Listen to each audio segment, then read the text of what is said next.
Hi everyone, welcome back to my channel. Today I'm going to share a review and demo of the Color Switch Solo and the Color Switch Duo. So this is what it looks like. It comes in a tin type of can and it's like a hard type of sponge. It reminds me one of those scrubbing sponges that you use for dishes.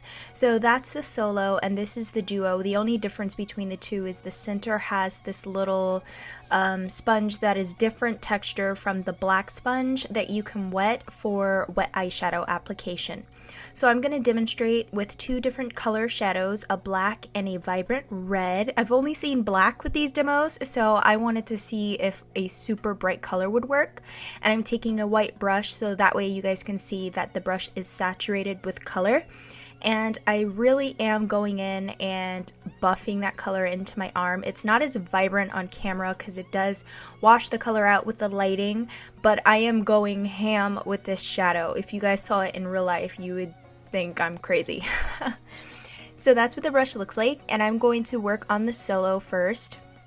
I'm actually going to do the demo on the Solo only because it's pretty much the same thing and I'm not planning on doing wet eyeshadow applications. So all I'm doing is swirling my brush and I'm going pretty rough with it. I want to see how much it takes off. So this is the first swatch and you can see there's still some color transfer after the first round. So I went back in and I was doing my hardest just to make sure that you guys can see that with different shadows it's probably going to be a different effect.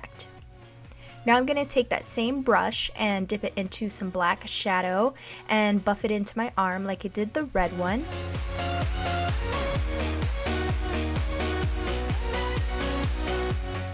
I'm going to swirl my brush into the Solo color switch once again, and I'm trying different motions. I did circular, I'm doing up and down, I'm just doing everything to see how well it takes the color off of the brush. So this is the first swatch and you can see there's a slight tint, but it's not as vibrant as the red. So and when I was doing these demos, I felt like the darker shadows worked better for this than the bright vibrant shadows. So just keep that in mind if you are planning on getting the color switch.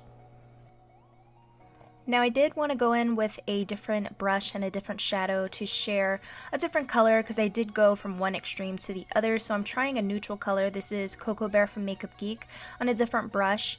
And as you can see, there's no color, like there's no tint whatsoever. So it seems like it works better on shadows that are more neutral in color rather than vibrant and bright. So just keep that in mind. I do hope that this helped you out in deciding if this is something you should get or not.